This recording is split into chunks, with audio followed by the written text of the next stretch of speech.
Welcome to a brand new episode of Passt X Balestier Khalsa. And I've got with me, as usual, I've got Kel, no Joel this week. How you doing, Kel? Good man, good. I just want to say the intro video seems like some high-tech Apple launch or something like that, or a Samsung It launch is. It intro is. video. We're high tech. We're high tech, bro. But other than that, fantastic, fantastic. Um, no more football. Yeah, but we No more watched the club game football. over the weekend on Saturday at Oh Hougang yes, Stadium. Our first we were ever there. away game for Balestier Khalsa. What do you Yes. make of that game? I think it was a very interesting game. I actually went, first, of course, to watch Balestier Khalsa, but also was to check out Hougang Hul's, very highly rated fans. But surprisingly, Balestier Khalsa kept them quiet for a really, really long time. And then we all know what happened after that. A Yeah, couple of sucker punches, and then, we lost the game. yeah. That's how it's been. I think recently since the restart at the end of round one, I think we've lost all games quite narrowly. The last one by 2 goal margin, but still quite narrow. Nothing much in it, I would feel, in all those games. Just some decisions going against us. Something has just gone against us in those games. And that's how it's been. Some soft goals we've conceded. So that's been the story of our season so far in round two. But today we've got a guest, someone I would call the Man Mountain, the fitness coach of Balestier Khalsa, all the way in Bali, enjoying a short break, Mr. Rory Hey Winters. guys, Yeah. Hi, how you Rory. How you doing? doing? How you doing, I'm, Rory? I'm doing very well. Can't complain. Being in Bali, very privileged, I guess, to be here. So yeah, doing good. I can All see the right. smile on your face already. I It's a know, good maybe a smile. sunburn as well. Yeah, yeah. But Thank no, you for joining us today, all the way from Bali. not a problem. Thank you for inviting me on. Yeah, Appreciate it. welcome. It's a pleasure to Fantastic. have you on the show. Rory, by the way, your first name is Mm, not Rory, right? How do you pronounce it? it's like a Gaelic spelling Irish, so Uh-huh. it's Rory would be the correct pronunciation.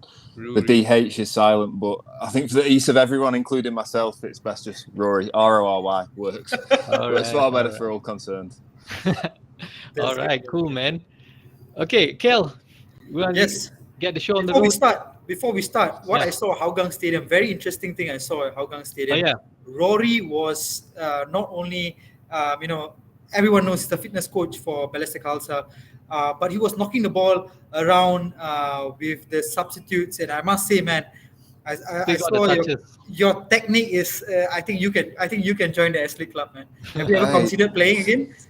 I might need to lose a couple of stone or a few kilograms, but of course, I'm ready when available. I'm ready. You can I'm be ready to the go. the the man mountain defender, center back. Or which Maybe position do you play? I was a centre back, yeah, or Center back. maybe Yeah, it have seems been so. known to be a super sub up front for flick-ons, but yeah, no, I think those days are behind me, unfortunately. Okay. Very good. By Very the way, good. Very Rory, good. just to get a recap, get an insight actually in the Mm. dressing room. How's the morale like Mm. right now? The morale's actually. This is a thing that's. I mean, the results haven't been great in this period, but the morale is fantastic. Genuinely, it's all the lads are getting on extremely well. There's energy. There's positivity. It's just, as you said in the intro, there's just been a few tough, narrow defeats, and I think in football, it's you're only one good result away from a good run as well. So Yeah. we're not maybe getting the luck right now that we necessarily deserve, but no, the morale genuinely cannot. I've been in some bad changing rooms before as a player myself and a coach, and this genuinely is. It's very good. We're a happy bunch. It's just turning that happiness into wins, and we'd be even happier. All right. 100%. I mean, the last quarter as well. I mean, the S League is being split to like four Mm, quarters now. So the last quarter, exactly the same thing happened to Balestier Khalsa in the early parts of the season, and then once mm. we hit the ball Winning run. rolling, yeah, the winning run, and then we got the momentum. But I think Yeah, spot on, Rory. As long as it's a good positive changing room. I think that's very important, right? yeah, it really is, and Yes. it's just one good result. We picked up a couple of good wins towards the back end of the last one. It's not an easy league to play in. Every team's much of a muchness, other than Lion City and Albirex, obviously a bit further ahead than most. But yeah, it's we're one good result away, and hopefully that comes sooner rather than later. Okay. Fantastic. So staying on that, you mentioned earlier when we spoke about you playing briefly on you got to what do you say? Got to get back your touches or stuff like that, or lose some pounds. Yeah, So you are a fitness coach of Balestier Khalsa, and I think your CV is also you have exposed yourself to a couple of coaching sting in your career. So just a very simple one to get the ball rolling. What is your opinion on the fitness level here in Singapore in the SPL compared to when you were in Europe? yeah, it's a good question. And it's a tough one to answer because it's almost a different sport, I would say, from Okay. when I was coaching or playing back in England and even in America and Canada. The heat it makes everything a lot harder here, so it's hard to compare. Naturally, the answer would be the speed of the game back in Europe's a lot quicker. The game in America when I played was a lot more physical than it is here. But if you transported those lads over to Singapore and put them on the pitch in 35-degree heat and 100% humidity, they'd struggle. So actually, I think the guys here they're very fit. I mean, I know the lads who come over from Europe, like Maxime over at Lion City and stuff. I don't think if you asked him, I'm pretty sure he'd say it's tough over here. It really is tough in this heat. So the lads are fit. They are fit. They have to pass the fitness test, which I know they all moan about, and it's not the favorite point of the season for anyone Is this involved. they call a yo-yo test? They used to Yeah, call it the yo-yo. Yeah, I don't think anyone likes that. But it's there as a benchmark, I suppose, for every player. They've got the ability to be able to run, and in this heat, that's tough to pass. So yeah, no, the fitness levels are high. They are high. So would you say a SPL player right here will be able to go abroad and he can keep or he can match the fitness levels of those players abroad? Are you confident that they can? I mean, I think so. Aerobically, yeah, they'd be able to last the 90 minutes. I think with relative ease. The side of the game that's missing here is the physical side, and maybe the mental side of it as well, where you play at some levels, you go and coach and watch, and the level of the competitive edge back in Europe is a lot more fierce, I'd say. No one's gonna give you a second on the ball. No one's going to give you an inch on the pitch. If it doesn't matter if it's your best mate or not, you're going to do everything you can to win. And sometimes you don't see that side transfer. And maybe that's cultural. I don't know what it is, but sometimes it's not as physical here. And I think that's where boys from Singapore would struggle back in Europe, particularly. But that's a skill that you can pick up pretty quick as well. Because I think if they were thrust in that environment, they'd have to do it. Yeah, it's interesting. So you spoke about physique and stuff like that. So any ideas for all the listeners out there who are probably listening to this, maybe a free advice, ideas for improvement? So maybe it's the diet or the lifestyle. What do you say? I think there's a whole host of things, and I think that stems from my biggest learning sort of lesson I've had. I've been here in Singapore 5 years now, and it's actually one of the things that holds footballers back, I think, and maybe all athletes here, is space, and that isn't anything. No one can do anything about that. Space. Yeah, I feel like you haven't got the easy access to fields and to gyms and to parks and everything else that back in England it's a given. That there's a park on almost every street corner, or and there's space to go and play and to practice your skills. And same as the Brazilian boys in the favelas, even though it's like crammed conditions, there's space for them to play. But yeah, I know I walk around Singapore and there's no balls signs allowed.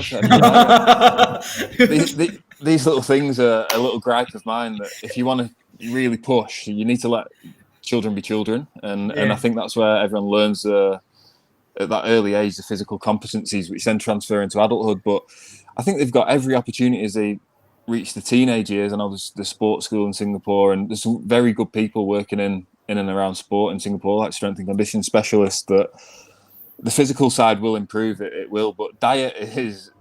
I mean, I can't talk right now, to be honest. My diet's horrific. So the lads would tell you that I've put on a few pounds recently. But diet isn't the healthiest, I guess. I know me, Akbar, Asmir, and Razif have got a bad habit of Prata every morning and Nescafe. So yeah, I'm you joined them as well now. I you do. join them as well? I Oh, join them now and again. I was joining them every day, and I don't think it wasn't doing me any good. But yeah, diet maybe. yeah, I think it's they're professional footballers, right? And I Yeah. don't know. That's yeah. on them as an individual mainly. Like as I said, as when I was a personal trainer, I can control you for maybe 1 hour 3 times a week if you come three Mm. times a week. Right, But Mm. what you do with the rest of the week is down to you. I can't perform miracles, and right. I think that's the same with the coaching staff at the club. We can train maybe 2 hours a day, 3 hours a day, but there's another 20 hours, and what they're doing in that time that's down to their own personal professionalism. And I think that's an area that will just keep improving, especially with the Japanese influence here with Albirex and the Lion City Sailors now. That there's no messing with them guys. They're Yeah. serious, and I think that is good for the league. Really is. And then you mentioned 2 hours a day for the footballers, then comes Mm. down to lifestyle because maybe after training for 2 hours, they go and have like maybe chicken rice or whatever, Mm. prata or anything like that. And then it just beats the point, right?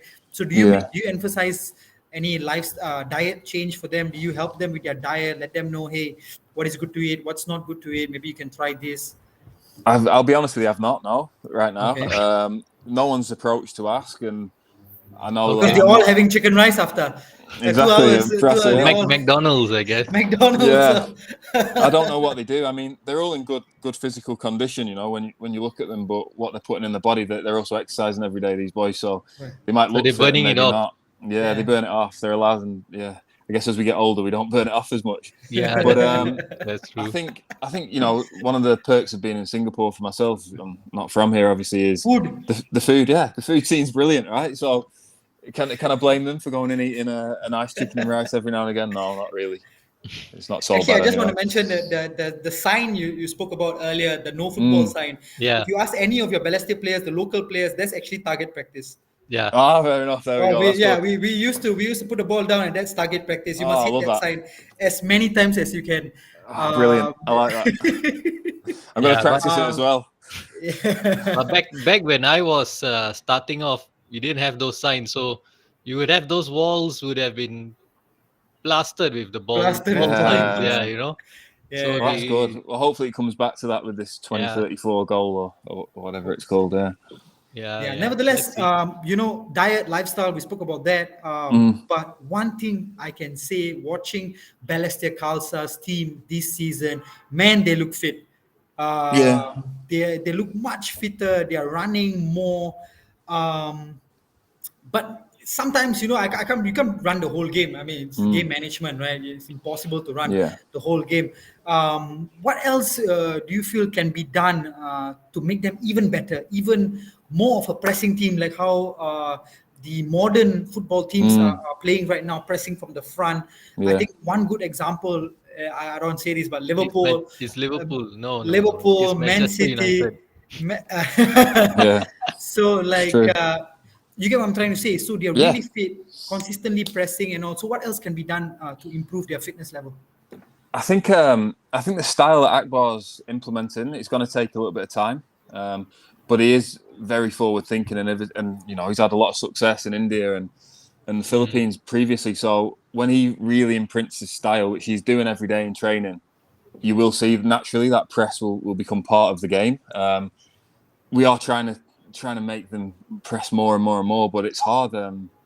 It's a funny one without sort of shooting your question down, but you can't expect Balestier players to play like Liverpool and Man City. These are the No, best no, in the world, yeah, and we're not. And that's why I'm playing in Singapore. And that's why I'm coaching in Singapore. I'm not the best in the world either, right? So I think in training they're working on that and the tactical sort of discipline that they'll get over the course of this season going into next. I think you'll see Akbar really have.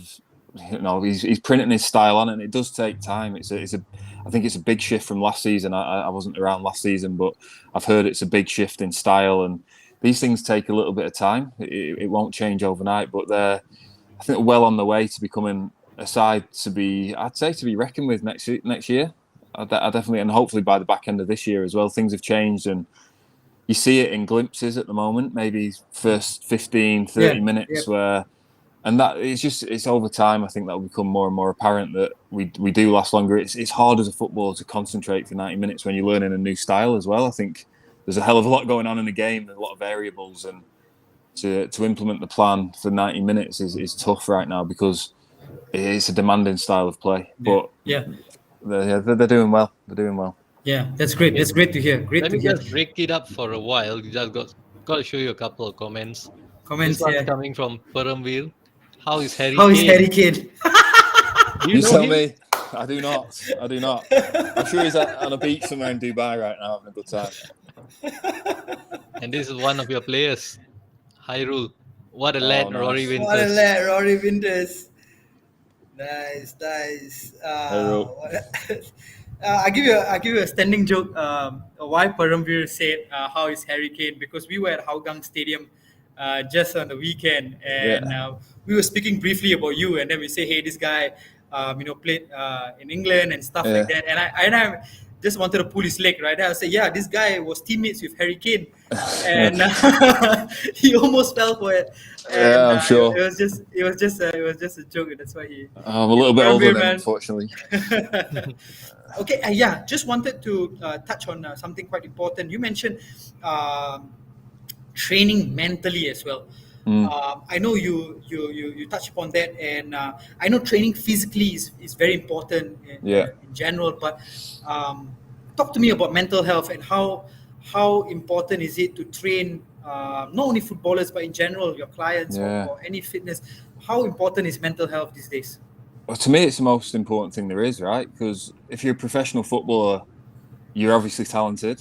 You've obviously got maybe a bit more of a work ethic than many others because it gets you most of the way as well. But it's when you're having dips in form. So at the moment, we've lost 4 in a row. How do you pick yourself back up to go again and be confident? You know, we're human beings, will make mistakes on the pitch. The coaches will make mistakes in the tactics and everything else. But how do you keep that resilience and keep going and keep that discipline to keep working harder and not let it affect you? And I think football is, they call it the beautiful game, but when you're actually playing it, it's tough because it's probably one of the only industries in the world where everyone has an opinion and thinks they're an expert. There isn't many, like the fans think they're an expert, the fans think they can do the manager's job, the fans think they can do the play better than the players, and until The you're actually on pundits that as pitch, well. it's tough. You know, I do the same sometimes when I'm watching the lads on a Saturday. I'm looking, going, "What are you doing? Like, just pass the ball there." But when you're on the pitch, it's Yeah. different, right? There's a lot happening all at once, so it's extremely important. It's something that I do a lot of work on my sort of my business on the side with the mentoring. It's very, very, it's key, really, I'd say, to sustaining a long career, and it's something that I think I'm super passionate about because it's what I didn't have as a kid. When I was breaking through, I really struggled with nerves and I really struggled with confidence. I'd make one mistake in a game and it might eat me up for the rest of that match and maybe into the next game. And if I had someone just to put, I need an arm around me just to say, hang on, like, well, what about the 10 brilliant things you did in that game? And, Yeah. mistakes happen. And I think it's there's a big sort of, not a toxic masculinity, but there's a machoism to footballers. And everyone has to put this front on and this act that, no, I'm untouchable and I'm great. But you're seeing it more and more at the top level now that people are speaking about the mental health and the issues and the battles they've had. And there's a few Premier League players, Aaron Lennon and stuff, have come out and said that, I've really struggled. So it's key. It's just how do you, I don't think anyone's cracked it, even sports psychologists, how to break those barriers just yet. And it's something I want to try and do. So, are you doing anything for the players currently? Are you like helping them, speaking to them on a daily basis? I mean, you are speaking to them on a daily basis. But... Yeah. I think for me, it's just being a nice bloke and being approachable. Oh, right.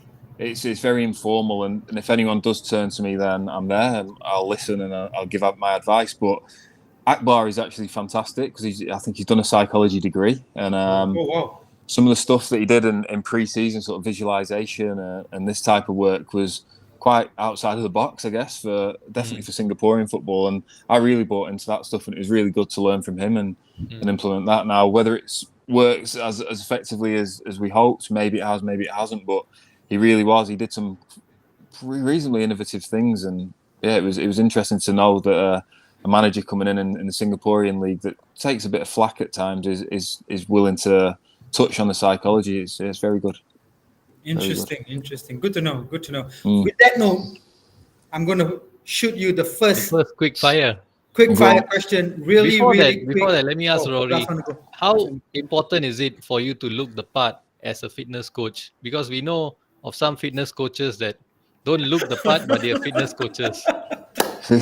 Give me a few more months and I might not. I think it is important. It is. I think it's more important in a setting like a commercial gym setting, right, where you have the guys who work in offices coming to you and they kind of want to look like you, and you have to be a role model.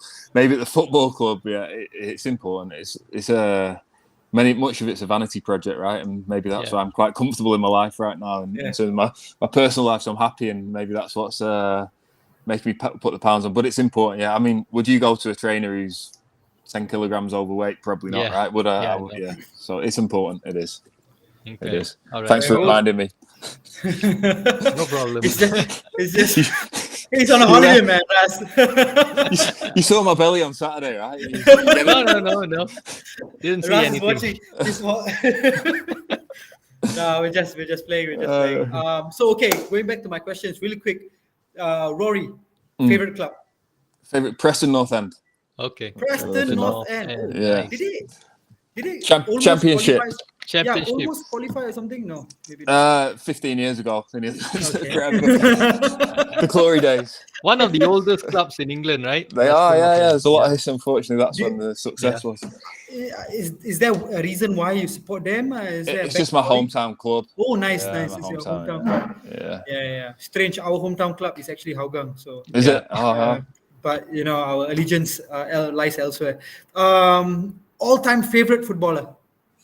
Oh, great question. Roy Keane. Roy Keane? Yeah, I'm gonna go Roy Keane. You're the man. Okay, your best memory of England in an international tournament? Oh, 96. 96. Yeah. Were you there in the stadiums? No, I was 6. I remember we have things called car boot sales in England, where you load your car with like stuff you don't need in the house anymore, obviously, and take and go and sell it. And I sold enough little toys. I was only 6 years old to then go and buy the England shirt from that tournament. So I think that's why I remember it. I remember the Gascoigne goal. You were 6 years old in 96. Yeah. Wow. Okay. It's my age, man. I was Same 96, age, 96. There you go. Look at that, still young guys. 1990. I was 12. 1990, bro. There you go. The young guns. Young guns, yeah. Yeah. That's good, man. That's good. Okay, Rory, going back to this. Player or players that inspire you? Players that inspire me. I've got to say, being in the fitness game that Cristiano Ronaldo has to, I think it's phenomenal what he does and how he stays so professional and in such great condition. So that would be from my sort of current role as a fitness specialist. Yeah. In terms of when I was playing or as a coach, looking at someone I'd want to have on my team, I loved, it's gone back a bit again, but Dennis Bergkamp. Who's class, right? He's good. Class. That goal against Newcastle, unbelievable. And the one against Argentina as well. Yeah, just a different level, right? And very just composed and calm. So yeah, I'd say. Okay, a stadium you would love to play in, not Balestier Stadium, but a stadium you would love to play in. Probably Old Trafford. Full Old Trafford, I'd say. Yeah. Nice. Yeah. Okay, the best player in world football today. Best player in world football. Today, right now. I would say, I don't know, actually. There's a Messi-Ronaldo debate, right? But maybe both of them are a bit past it now. So you go Mbappe, right? Mbappe, he's got to be. Okay. Yo, that guy is the president of PSG now. He's not even a player. I don't want to exactly. Say president maybe. But since we got you on the Messi and Ronaldo, what do you reckon? Which player, Messi or Ronaldo? I think because I'm biased, right, from the fitness side of things, I always go, I'd rather have Ronaldo on my team. But Messi maybe naturally is a hell of a lot better, right? Both great. Pet peeve in football today. Pet peeve. I gotta be careful what I say. I'm gonna say VAR, but I'm gonna link it to referees. I just think I don't like the VAR. VAR, spoils the game. Oh man, especially but if it works for you, then it's perfect. It's like that is what VAR is all about. But it doesn't, then you're like, what the hell is going on? My bugbear with that, and it's probably a point of being from a sort of working class background in England, is that it removes the game from everyday people a little bit. So we don't have it in Singapore, obviously. So we're playing a different game than the English Yeah. Premier League, and I always think football is brilliant because you can play it with a stone in the garden or down a Yeah, driveway, or you can play it with a football at Old Trafford.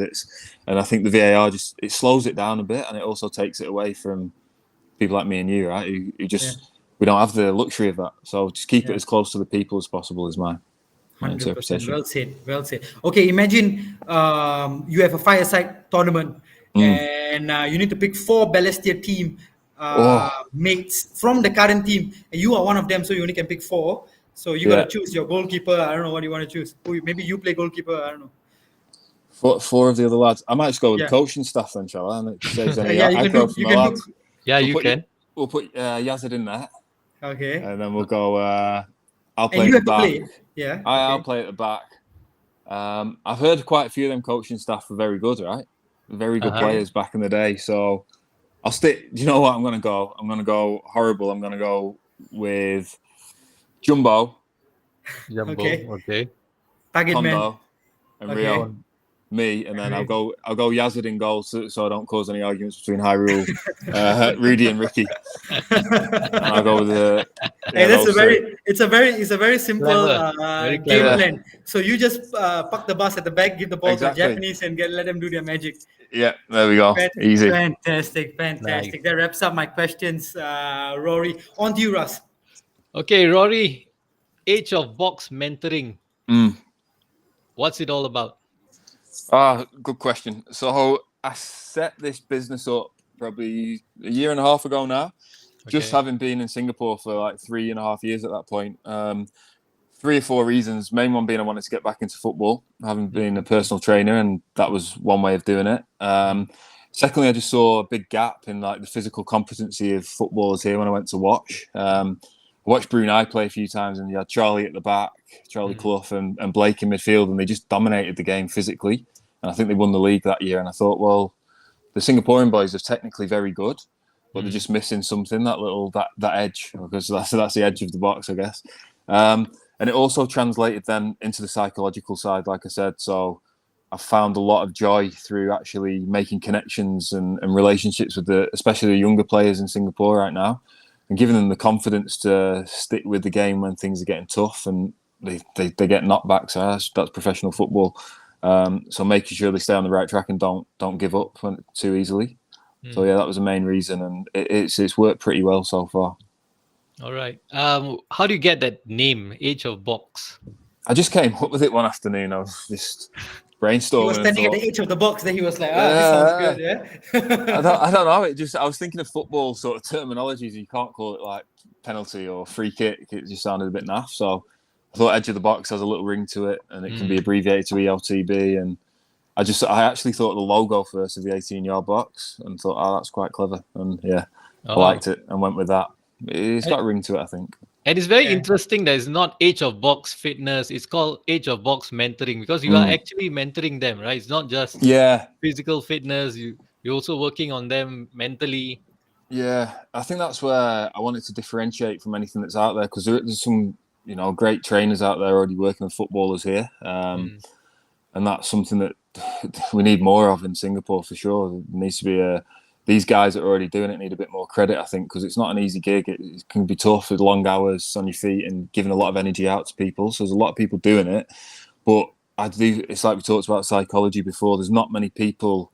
One, with my experience of going through what I went through in England, and sort of being a bit more international over here, and the mindset that I can bring from the English game over here, there was no one doing it, and I just thought that is the one area that I needed help with when I was a player. So it's just that it was a niche, I'd say, but it wasn't for a business sort of niche. It was a passion of mine that I did really want to help some of the younger boys, particularly at the start, at the outset, to be mentally strong, and it's what I did my dissertation and my degree on and everything. It's something that's close to my heart, I suppose.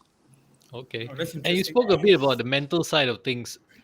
I'm sure in England, when you were playing, if you made a mistake, maybe your opponent, someone senior in your team, would have, got into you at halftime, or you would have had that. You got that rollicking from the manager or teammate and all that. How does that affect you mentally? And do you think that's something good? or you think that's something that needs to be eradicated?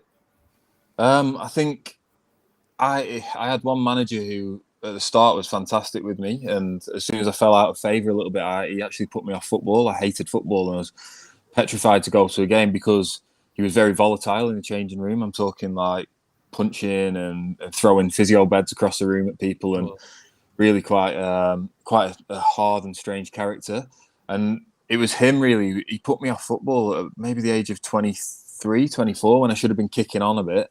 mm, I was petrified of going to play for him. So that is where I guess this stems from for me, is that there's a place and there's a time. And I think if it's a teammate doing it, you can accept it a bit more. But when your manager's, it strips away your confidence. And I think that side of the game has not disappeared, but it's almost gone, I think, now. I yeah, don't think yeah, the youth of today respond to that sort of treatment. I think maybe yeah. my generation was the last one that, well, I didn't respond to it, and maybe a lot of people didn't. But no, there was a lot in England back then, even when I was in the youth team at a professional club, where you had to do, there's initiation sort of things that were, you think back now, you'd probably get arrested for some of the stuff they made us do. Ragging. Yeah, I think they call it ragging. Yeah, it was kind of brutal, but it was part of the culture, and that's what you did. And the fact that's changed, I think, is for the better.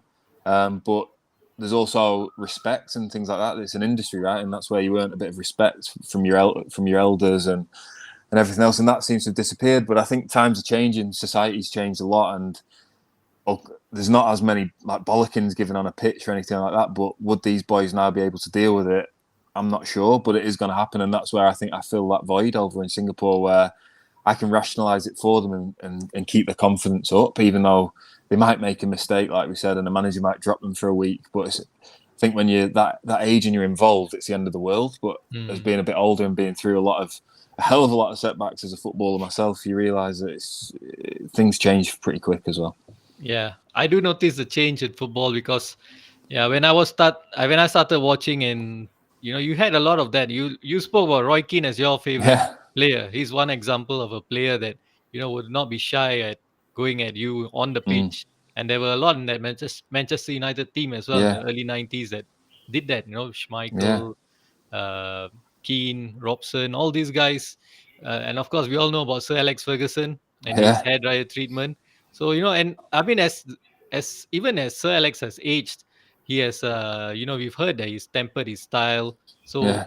yeah, it is true that in today's football, probably this style does not work with the players.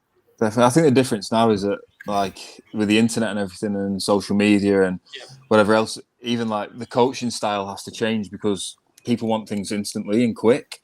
Mm. Yeah. Like the attention span of like maybe an 18-year-old today is what the length of a TikTok video. It's not like when we were young. So you have to give it quick. You have to be in out. And I think I learned a lot of that in my teaching. I did a teaching qualification and I was a teacher for a while, and I learned that the most effective coaching is to drop in for 10 seconds and get out there and let them play and let them perform. And I think that's the same with like even a rollicking, maybe give them one good or one bad and two good. And you do have to, you have to help these people now because everyone's comparing themselves to everyone else. And it's tough, I think, to be a young lad, a young man or woman these days. I have a question. Rory, I see you and Balestier's bench is a really young bench. Yeah. A lot of youngsters. I think Yeah. you're working very closely with them. And I noticed during the games, you take them out for quick warm up and stuff like that. Do you take this time to maybe speak to them a bit, get them in the right mindset? Frame Yeah. of mind, yeah. Yeah. This is a question we had as a coaching team a couple of weeks ago after the I think it was the Albirex game. It's a hard one. It's a hard one because every individual is different, right? And some boys respond to the nerves well, some don't. Some want to be G'd up before they come on. Others are like, just leave me alone, let me get in my head. So yeah, I'm there if they need it in that time, definitely. I had to give one or two of them a bit of a rollicking at the start of the season when they weren't taking it too seriously, and I had to apologise to one or two of them for that because I went a bit Roy Keane on them. But I think they needed a wake up call at that point. But no, we patched it up. But yeah, that is a time. It's interesting being on the bench and knowing how I was on the bench. And it's one piece of advice I always give. I've given a few of the boys. This is that you have to show that you're willing to get on the pitch. Many lads on the bench are like, if the game's frantic and it's a bit fast, or we're losing, or we're just winning, it's difficult to go onto a pitch at that time. But they're footballers, right? They should want to be on the pitch. And I often tell them to go and run past Akbar and tell him you're ready. Go and tell him. And they're a bit reluctant to do that. But my biggest regret of my career is I was a professional and we're in the Carling Cup, the League Cup. And we were away at Preston North End in the first and second round. And all my mates were there, all my family was in the crowd. It was at Preston Stadium. And the manager had made 2 substitutions. There's one left, and it was me and another young boy on the bench. And he put the other young lad on, and I went to speak to him after. I said, "You'd have made my life if I'd have got on against Preston North End away at Deepdale." And he said, "You didn't tell me. If you'd have told me, I'd have put you on. Like, you didn't tell me how important it was." So from that point, I'm always like, it's hard to do it as a young lad. Like, I know, but I learned from that you have to.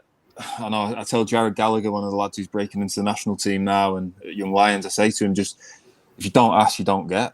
And he's managed to secure a professional contract, played for the under-23s, went to the SEA Games. And I think he pushes himself outside of his comfort zone. And I encourage all the lads to do that as much as possible whenever they can. Wow. Okay. Amazing stuff.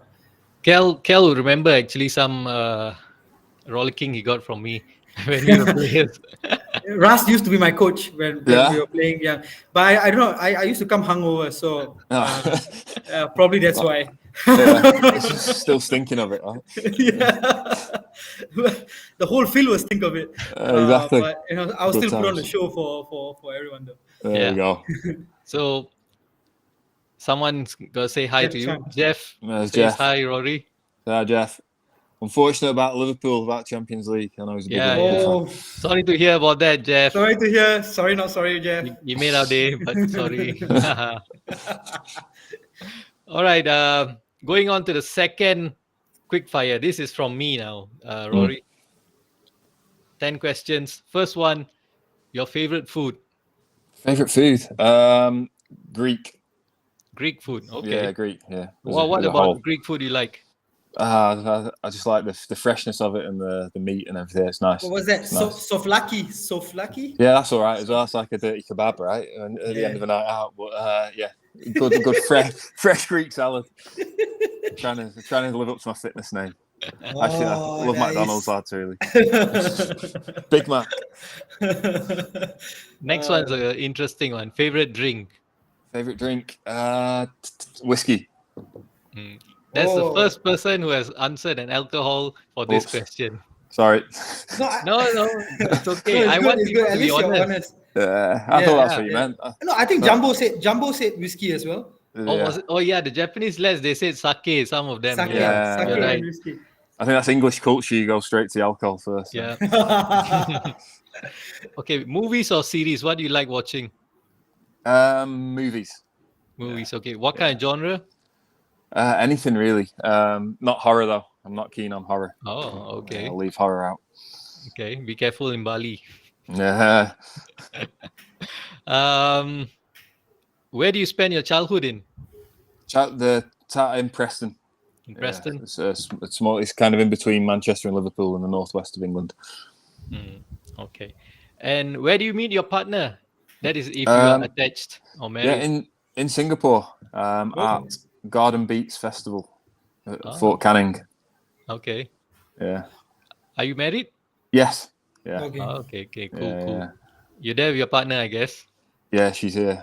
My dad was over, and then he's gone and replaced with my partner. Yeah, she's here. So it's nice. Yeah. I think it's a good substitution actually. Yeah, I get what you mean. Your favorite British artist? Music. Anything. You talk about movies, music. I love my music. I'll go with a bit of a generic one, but I'd say the Arctic Monkeys are the best band of my generation. Okay. By a distance, but yeah, that's one thing I miss about the English culture, and definitely part of the world where I'm from. The music is brilliant around there. What kind of music do you like listening to? I'm into like indie music, so sort of guitar and more bands than anything else. Yeah. All right, cool. And if you're stranded on an island, what are the 3 things you would like to bring along with you? Good question. I say. A bit of a dodgy answer, but probably a boat to get off. I'm not sure. Sun cream, and I'll take a footy as well. Take a football, just a bit of a kick about. And which era would you like to relive? Oh, that's another good question. Um, I always ask good questions, man. you got a few. I wouldn't mind. I'd quite like to go back to maybe not to live in it, but just to see like when the dinosaurs are roaming the earth. You know, just Oh, okay. if you could just drop in and have a look what how beautiful the world was back then, or Mm. maybe not. Yo, you just get a virtual reality glass, man. Sit at There you go. home Just and get, I learn a can do that VR. now, can't I? Yeah, you can do that now, man. No problem. Yeah. Exactly. Well, then footballing era. I'm going to go back to the 1880s when Preston North End were the best club in the world. They won some FA Cups, right? Yeah, FA Cup. I think they're the first team to go to be Invincibles. Mm. To go the Oh, league right. season unbeaten as well. Yeah, I remember something like that about Preston. Yeah. Your favorite place in Singapore? Oh, I'd go Chumbaru, where I live. I love it there. All Okay. right. Yeah, it's a good Your spot. dream holiday destination? Right now, I really want to go to New Zealand. New See Zealand. New Okay. Zealand. Never Yeah, been to New Zealand? not been no. All No. right. Okay. Yeah, Cool. Cool. we'll see. And you've traveled a lot in your time? Yeah, a lot. So the last 2 years they're tough for everyone, right? But Yeah. I think being this far away from family and close friends back home was tough. Without you moved to Singapore for the travel as well. It's part of the reason I was here. So yeah, that was tough. But I've explored a hell of a lot of Singapore now, actually, and there's a fair few pockets I didn't know existed, and it's a beautiful place. It really is. I'm Yeah. lucky to be there. Well, of course, you were in Hougang on Saturday. But have Mm. you explored Hougang? I have. I've not. My dad was. Have you explored Hougang? My dad was over actually, and he said, "Is there anything to do around the stadium when I get before the game?" I've honestly no idea, but maybe not. I don't know. Maybe I should have asked you guys and seen if there Yeah. was. I didn't know. I don't know it too well. We would have brought him to our very own river. They have like a Oh, river there we here. go. Beautiful, Drive I'm me Yeah. a sure. river. Yeah. Many tears were flown down there, I know. Oh, I bet. I bet. Okay. Going back to your time as a footballer, what was Mm. it like playing for England? Oh, that was brilliant experience. Yeah, it was. It was. I know everyone says the same cliche. It's the biggest honour you can have representing your country, but I think it was up there for sure. It was a good time. Some really good players I was playing alongside. The trial process was pretty rigorous as well, and got to play against some great teams. And yeah, it was good. It was, I think, to line up with the sort of three lions on your chest. And Mm. I'm not really a nationalist or anything like that, so the national anthem wasn't really a big thing for me. But it did give you a bit of a Buzz. a bit of a shiver or a buzz Yeah. before to know that, oh, wow, I'm doing what all the guys on TV I see do. And I think a lot of friends and family were impressed. And the cap is one of the most treasured items in my life. The actual cap that's up in my grandma and granddad's wall at home, which is nice. Mm. So yeah, it's a brilliant. And some of the guys in that squad went on to, because it was a schoolboys team. It's the under-19s. A few of the guys were actually Ghanaian, but they've been at school in England for 5-6 years, and they actually played for Ghana at the World Cup. Okay. I think it was 20. I don't 2010. know, 2020, yeah, 2014 it'll have been. Okay. They were fantastic players and great lads. So yeah, it was good to see how everyone went and kicked on with their careers afterwards. Yeah. It Yeah. was good. Who are these Ghanaian players? Can you name them? Yeah, Abdul Waris was Okay. number 9 for. I think he played for Marseille in France, and he was at Spartak Moscow and clubs like this. And then the other one, David Akam, played in Sweden with Helsingborg, I think it was, and then he ended up going to America and playing for Chicago Fire as their big sort of star foreign signing for a few years, and apparently lit that league up. He's going to be unreal. So very, very fast and physically very impressive players. Yeah. Okay. Anyone you've been in touch with? From that squad, not particularly. No, we all sort of went our separate ways after we played a tournament in Italy and we got to the final. We lost in the final against Italy, which was a very frustrating. The Italians know how to play the game properly with sportsmanship, or bad sportsmanship, I call it. So they beat us 1-0. But after that, no, we didn't really stay in touch with many people. I think football, right? It's such a transient game that you kind of lose touch. I know there's a saying in England, there's no friends in football, which rings true actually, because you're competing against people most of the time for a space in the team or whatever it is. So no, I didn't actually stay in touch with many of them guys. No. It's Facebook friends. ironic you say that Facebook, because football is actually a team sport. It's not a solo sport. Yeah, Yeah. but that's one of the things I touch on with the Edge of the Box mentoring as well. Like a lot of the guys are friends and they go out after the games, but I said you've got to be nastier on the pitch. You're competing for that spot for that next contract. It's a short career. Like you don't have time. You can be friends with them off the pitch, but you don't have time when you're on it or you're at training to be a nice guy. And that was my flaw. I think I was too nice and too placid. And the lads that I know who did really well in their careers, brilliant guys off the pitch, but when they're on it, didn't matter who it was. They were winning. They wanted to win and they wanted to do anything they could. And I think that's what separates at the moment probably some of the better teams in Singapore with others that they're willing to do that extra little bit that's a bit nastier, that nasty side of the game. And I think I'm seeing that with people like Ryan Stewart that I work with. I know he rubs people up the wrong way, certain people, but tell you what, I'd love to have him on my team because he can be very demanding and very aggressive and quite nasty on a pitch, and whatever it takes to win, he'll do it. And that's what I think you need it. I think you definitely need it, and he's good. It's a good trait to have as a footballer. Maybe you could have a word with Darwin on that. Yeah. Darwin can definitely give the old Relicans, that's for sure. Yeah, we belong to the same school, so yeah. Well, you have it.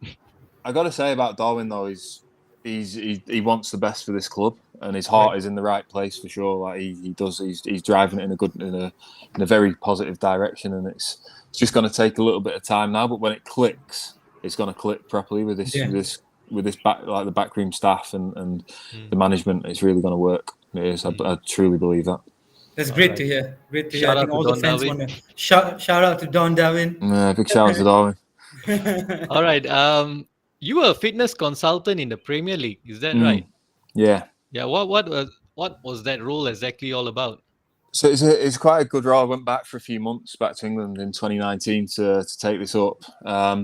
So I used to work with a company that provided all the physical components to all the academies of the football league clubs, not the Premier League, the leagues below that.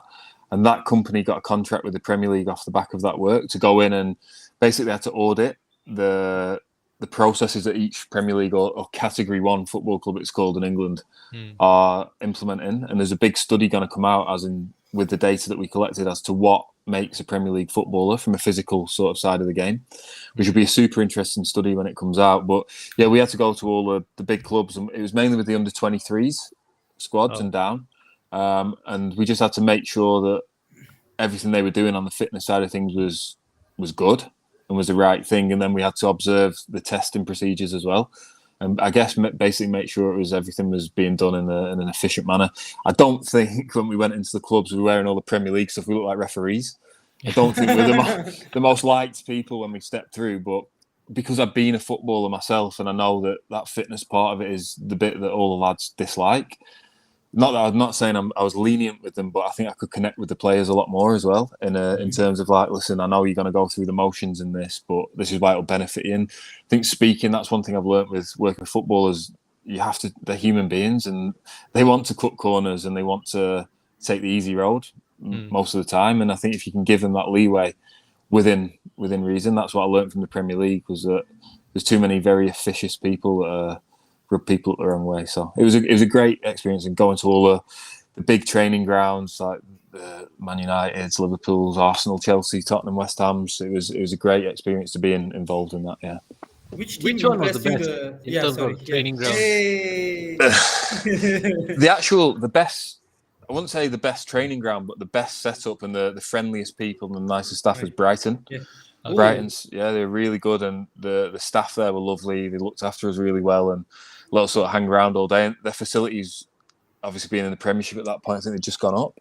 They were getting improved all the time. All the first team squad were there, really friendly. So I was most impressed with Brighton's. The best actual training facility, I don't know. They're all absolutely brilliant, right? There's so much money going Which around. one would you be like if you were a player? You'll be like, oh my god, this is the best. I think Chelsea's is not. Oh, actually, Fulham's as well. Fulham's is in a beautiful area, and Fulham seems very relaxed when you get there. But yeah, one of those two. Nice. One of those two. And any famous players you came across in this role? I think there's quite a few now. Like, again, because I was never at that level, but because I've been one of them, I didn't really try like looking at them as if, oh, well, that's him and that's him. Like they're all wandering around, but I think I just see them as human beings, like very Okay. talented Alright. human beings. Yeah. All right, right. Nice. We would have been taking our phones and like, yo, man, Yeah. give me a picture, bro. I did that the other week. I was back in England to see it was my granddad's 90th birthday and went back for that. And we're in a hotel bar having a drink, and the England rugby manager was there. And I think because I don't know rugby that well, but he's on TV all the time. Like I was a bit starstruck by him actually. Okay. But my mate I was with had a fair few pints and was going to go and rugby tackle him, which wasn't a good idea. Please don't do that. It should have been worse than asking for a photo, you know. Yeah. So, unfortunately, he didn't. He sobered up quick. But yeah, I think I was more starstruck by the rugby than the football. Can you imagine that the guy is having a pint and just be like, whoa? It wouldn't have been good. He's I trying would have to taken the impress him. He's trying to impress the coach. Yeah, he wants to call up. Yeah, wants to call up. He'll probably get a black eye. Yeah, at least. Yeah. All right, man. That was great. All right, Rory, we've come to the end of the show. Perfect. Thanks a lot for taking the time to speak to us. Not a problem. Thank you for especially having on a me on. holiday as well. Yeah, enjoy Bali. I will do. Enjoy Bali. It's a good Beautiful place to place. be. Really Yep. is. It's lovely. Thanks very much, guys. Thanks for your Cheers. time, and I'll Thank you, I'll Rory. catch you both soon. Yeah, catch you up soon, in the man. stadium. Thank you. Bye-bye. Ciao. See you. Bye-bye. Bye.